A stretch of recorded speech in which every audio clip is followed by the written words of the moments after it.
Masiglang umaga po sa ating lahat mga kaibigan. Sama sa inyo ang palatuntunang CMN Pilipinas. Napapakinggan live nationwide via satellite at sa mga himpilan ng radyo ng Catholic Media Network sa iba't ibang lalawigan sa ating bansa. Araw po ngayon ng Martes, ikatlong araw sa buwan ng Hunyo. Ako po ang inyong lingkod, si Ariel Ayala. Sa kalagayan po ng panahon, tatlong weather system ang umiiral ngayon sa iba't ibang bahagi ng bansa na siyang nagdudulot ng pag-uulap ng kalangitan, mga pagkulog at paghidlat at kalat-kalat na pagulan.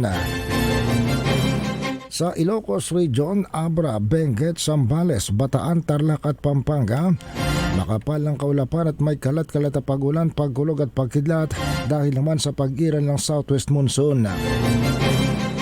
Epekto nito, posible ang biglaang pagbaha o pagguho ng lupa dahil inaasahan ng moderate hanggang minsan ay malakas na buhos ng ulan. Samantala, umiiral naman sa Metro Manila at sa natitirang bahagi ng Luzon ang bahagi pa rin ng southwest monsoon. Pero bahagya lamang ang pag-uulap ng kalangitan, kaya't mahinang kalat-kalat na pag-ulan, pagkulog at pagkidlat ang mararanasan. Posible lang umano ang pagbaha sa mga lugar ng Metro Manila at natitirang bahagi ng Luzon kung magkakaroon ng biglaang pagbuhos ng ulan dahil naman sa thunderstorms.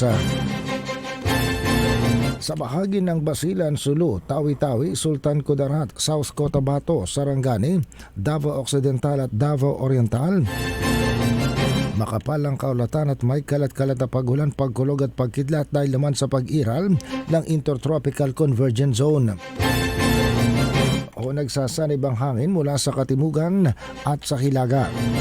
Dito sa mga lugar na ito, posible ang pagbaha, pagguho ng lupa dahil inaasa ng moderate hanggang minsan ay malakas na buhos ng ulan sa natitirang bahagi ng bansa. Ang mga kalat-kalat na kaulapan, sasabayan ng mga mahinang kalat-kalat na pagulan, pagkulog at pagkidlat. Sanhi naman ito ng tinatawag ng Pag-asa na localized thunderstorms. Samantala,